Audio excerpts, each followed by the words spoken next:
to the show. Hello, everybody. Yummy.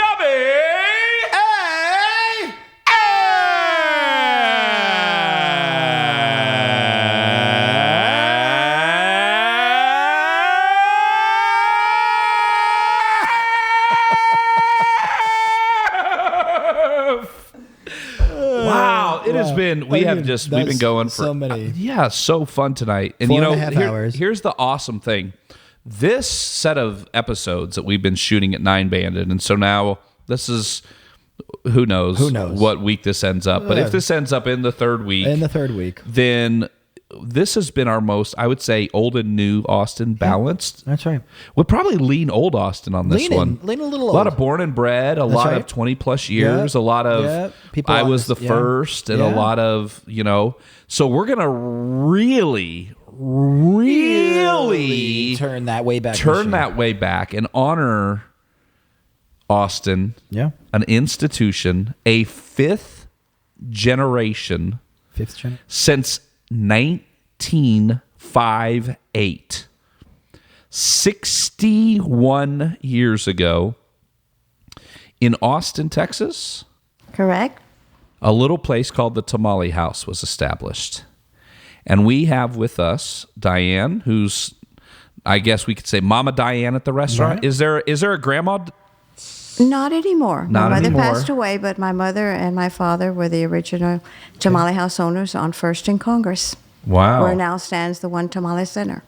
The One Tamale. It's Lincoln Center, but oh, okay. I was like, I've never heard of that. One Tamale Center. They call it that. Yeah. Oh yeah. So the First in Congress, and 60 years. So you're born and raised. Born and raised in East Austin.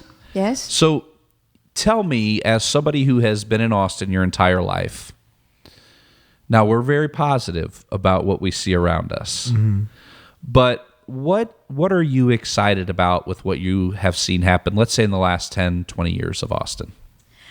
It's actually been happening longer than that. It's been a little gradual, but it has happened.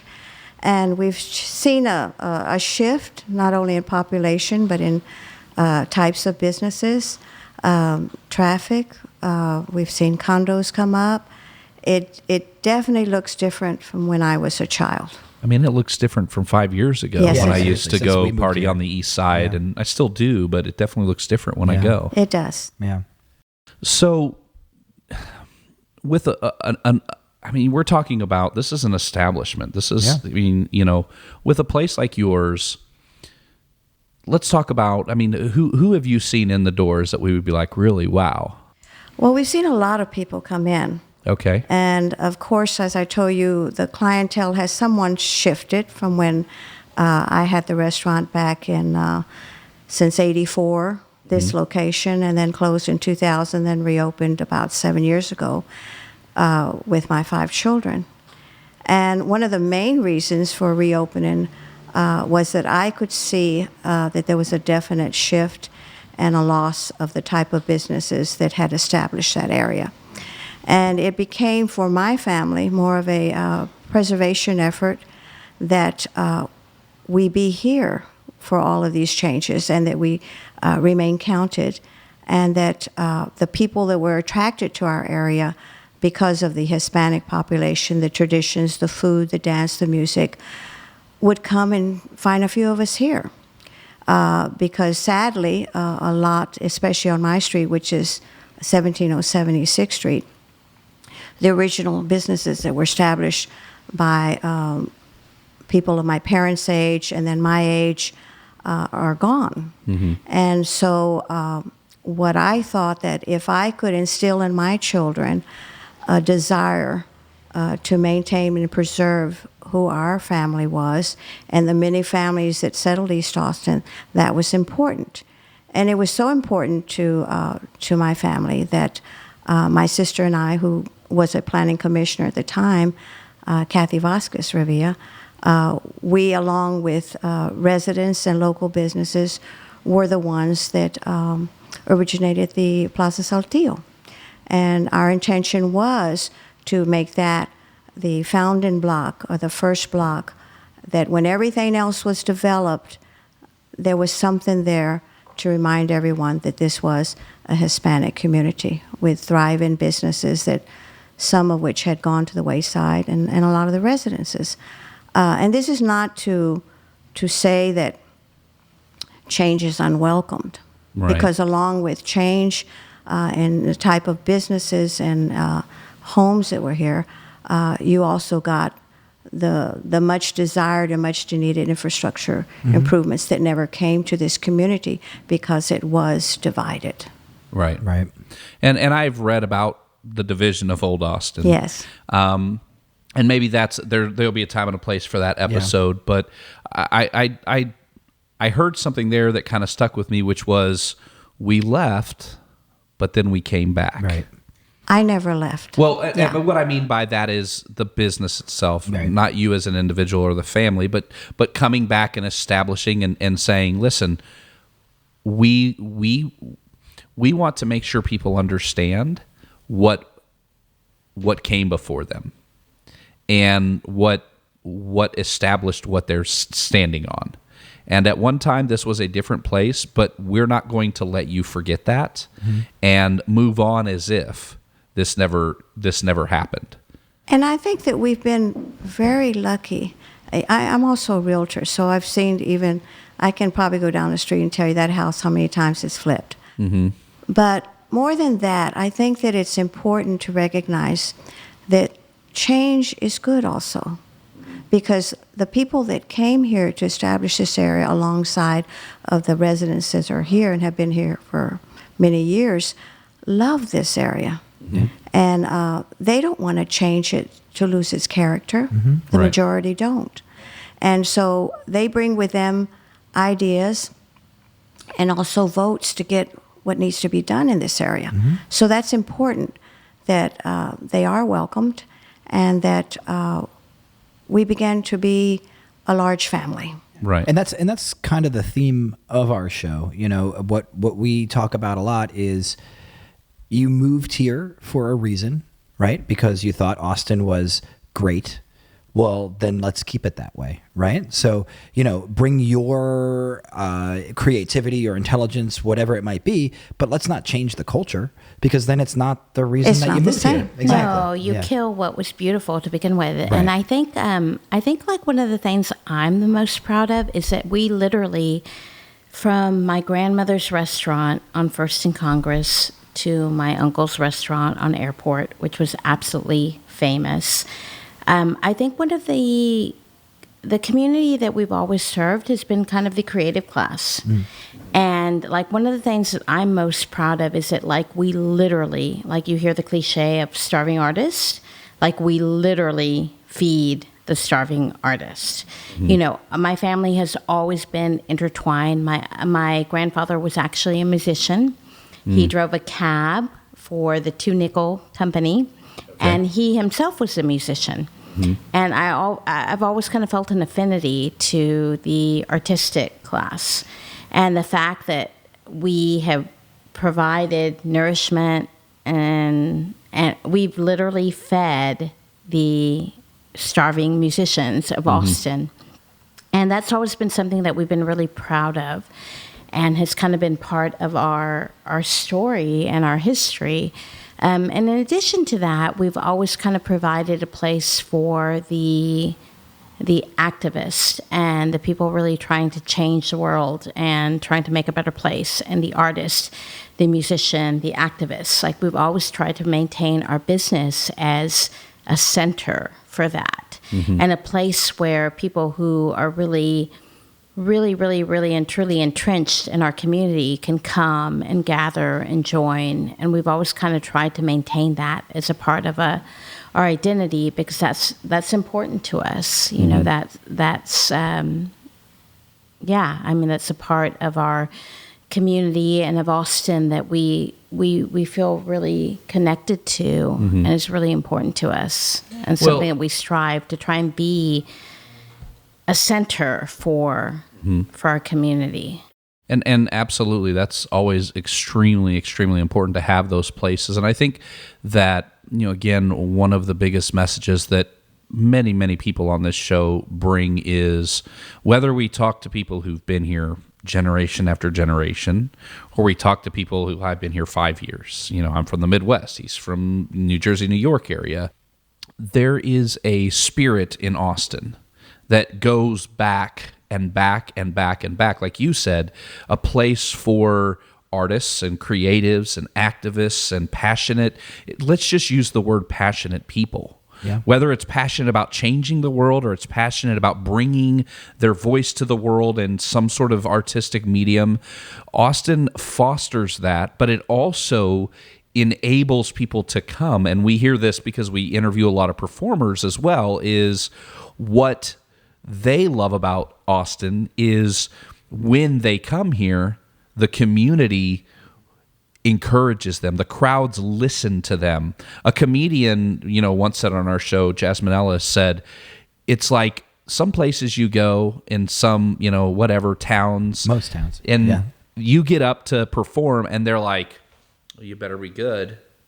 And Austin is like, I hope you're good.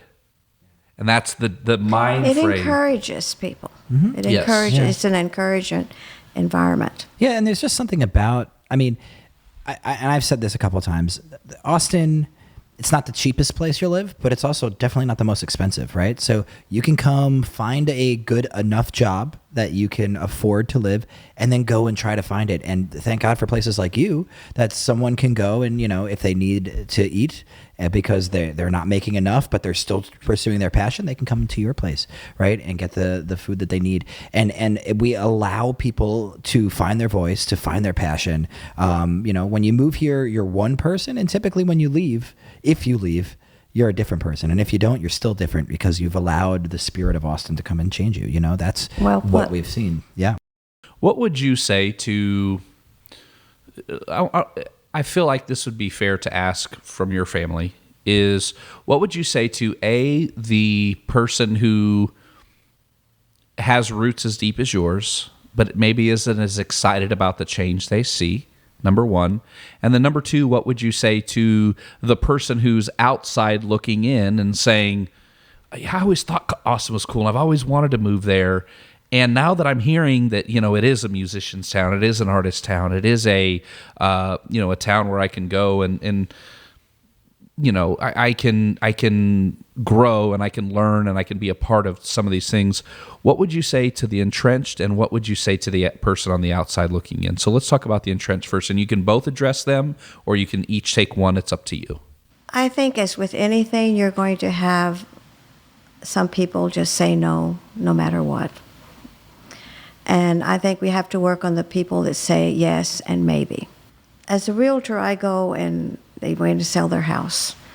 And I say, do you really want to sell your house? Or, I try to find out why and try to see if there's not a way they can stay. But if they're set on leaving, they have every right to leave. Right. And if they're trying to settle their affairs, maybe that's the way they want to do. But to the people that are here and plan to stay here, I think, personally, it's always better to embrace change and to become part of it, not a casualty of it, and to find out how you and your children can make it. And it's hard because we immediately have seen a increase in property taxes. We figured it out, Right. And so other families have to figure it out. And then I think that some of the new people that come in, and this is happening, help in how to figure out how they can pay these property taxes or how they can get the health care, how they can get all of the amenities that they should have been getting years ago. And I think, and maybe I'm an optimist, and so I always think that if you work on a person through a positive way and you show them ways out of their problems, the barriers will go down. Mm-hmm. And they have. I've seen it. Somebody that didn't want anybody at all, finally they find a new neighbor that's actually helping them do something. So I think this is happening already. But you're never going to please everyone, and there will be some people that are mad about it. But I think there will be many more people that will accept it, embrace it, and figure out how they can be part of it. And I think you pointed something out, and there's willingness to embrace, and then there's also willingness to come in and be a part, right? Because you said what changed them was that new person who did help them. And they saw, wait a minute, these people aren't coming to take anything. These people are coming to partake of what's here. Correct. And there's a vast difference between just taking and partaking, because you come to partake and it's a give and take thing. Yeah, I think it's kind of a delicate situation because people come here because they love it. But a part of coming here is the uncomfortable situation that you can displace. You know, you can displace what was here and what was important and what was valuable. And I think that, I mean, I've watched it across different cities. So I live in Austin. I live in New Orleans. I see it happening there, just kind of through what I'm interested in and watching documentaries that happen in San Francisco. You have big, giant corporations coming in and displacing. You know, people want to be in a place because it's really amazing and cool and spiritual and deep. And people want to come, and you can displace communities that have been there. And I in my opinion, like there's different levels of gentrification.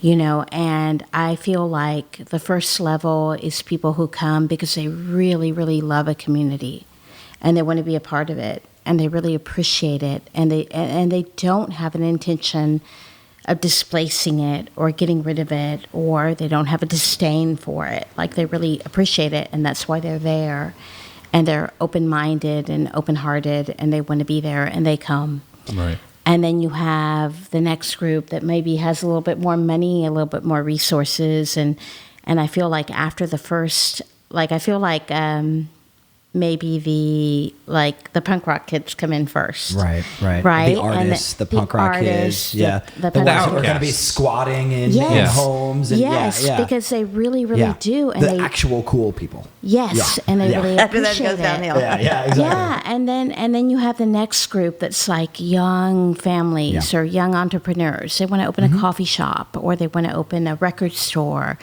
and they're still kind of very like respectful of the community that they're in, and then they kind of move in. And then the next layer is kind of maybe more business and oriented, like they see an opportunity, like, hey, we can open up something. And then beyond that, then you have kind of the corporate interests that come in, and it becomes all about money. Yep. And it becomes all about the bottom line. And by the time they come in, you kind of kill what was interesting and beautiful and it's that fine balance. and unique. Yeah. Well, and I think we are somewhere in that, what you talk about, that third stage. We're somewhere in the middle of that third stage, and that's what we're saying is we still see the second and the first stage coming, but we also see the fourth stage coming. And Absolutely. so 2 and 3 need to pull away from the homogenization, the corporate, the gentrification, in the sense of just making everything vanilla, putting a Walmart in as opposed to Dixon, it's all strip malls. Right. And and Chick-fil-A and, as I call it, it's not. every city USA. You get dropped in the middle, and you can go to Walgreens and Walmart and Olive Garden and McDonald's, and you could be in Louisiana or Texas or New York. And it doesn't all looks matter. the same. Yeah, And exactly. we have to, as a community, that's why we talk about supporting local businesses. You know, we had that's why we have local businesses come in, and because it's like, listen, this is the stuff we need to support. Right. Where we have to be careful or a little scared of is you have the first people that were here from in the area, and some are displaced. And then you have this second or third sensitive group that comes in that also is running the risk of being displaced. Oh, absolutely, because the next ones out are the artists. Like, goodbye, for sure. you know? Right. Yeah. And that's why, but again, if I think of the second and third group push towards the artist versus pushing towards corporate, then that can at least stay that. You know, we're not the next San Francisco for probably at least 15, 20 years if we do it right. we could be the next San Francisco. And we could be fast if we do it wrong. If we do it wrong, If we we could do- be there a lot absolutely. faster. Like I have friends in New Orleans who are artists and they have galleries and they have small businesses. And I tell them like whatever you can do, like buy your space. And they're like, it's impossible. I'm like, do whatever you Yeah. can to like buy your space. Right. Buy the warehouse. Because when buy wave the 3 gallery. comes in, that's You when you won't make gone. bank. Yeah. Absolutely. Yeah. Yeah. Absolutely. So I think that, I think the first kind of waves of gentrification or change, like I think when I look at people like that, like I see them as potential allies. Absolutely. Like because they Yeah. have a respect for and a Right. love for the community. And how can we all work together to keep the corporatization for coming in? Right. Because I think once you do that, then Yeah. That's it feels when like it's- all hope is lost. Yeah. Well, at there's that more point. casualties. Yeah. There's Not more only at the casualties. first level, but the second and the third. And the third. We've had a beautiful conversation, ladies, and I appreciate you so much. We are going to do what we call Laz's Last Minute. We do this at the end of every episode. And what we're going to do is ask you kind of stereotypical, what every Austinite, it's Right. like either this, or what is your favorite this, what is your favorite that sort of thing. And so I think it'll be interesting to see the contrast. Yeah. And I'm actually going to, so usually we have a different set typically for our Yummy AF, but I'm actually going to ask you what we asked for Random AF because it's going to be more Austin Than just food. So I kind of want to hear like your take since you guys have been here so long. So we'll just go back and forth and, whatever comes to mind whenever I ask you the question, that's all we're looking for. Say one word. Yeah.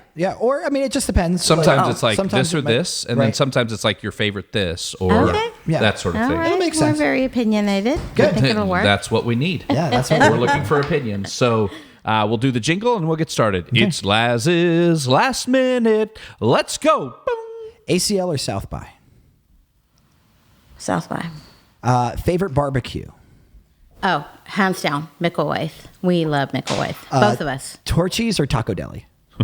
Neither. Tamale House East. Your favorite local artist? And it could be a musician or an artist or whomever. We love Sue's our graffiti artist. She's done like all the graffiti at Tamale House. Nice. Like, It is. we love her. Domain or downtown? Oh, downtown. Your favorite pizza? We love Via 313. Oh, yes. Biggie or Tupac? I mean, can you really? I think both. Okay. Whataburger or P. Terry's? Peter. P. Terry's. We just had one today. Favorite Austin ice cream? 9 seconds. Sandy's. 7. Sandy. Barton Springs or 5, Deep Eddy? 4. Ooh, That's a. that's a hard one. Why don't you take one and I take one? Deep Eddy. Okay, and I'll take Barn Springs. All right. 10. Very 10 good. questions. Thanks, guys. Thank you. That was awesome. Thank you. 5 generations of having to just pick. That's right. I know. Thank you so much, ladies. This is going to be beautiful. You're I know. welcome. Game up, 'cause you won't